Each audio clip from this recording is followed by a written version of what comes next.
Siya. Ayan, pull down tayo guys.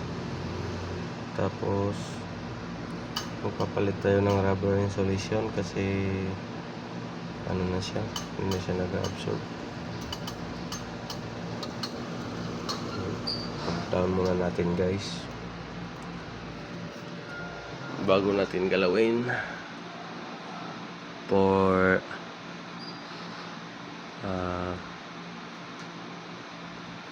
refrigerant saving.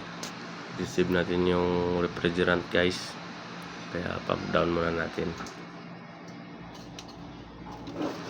dun sa outdoor si Ting Ryan.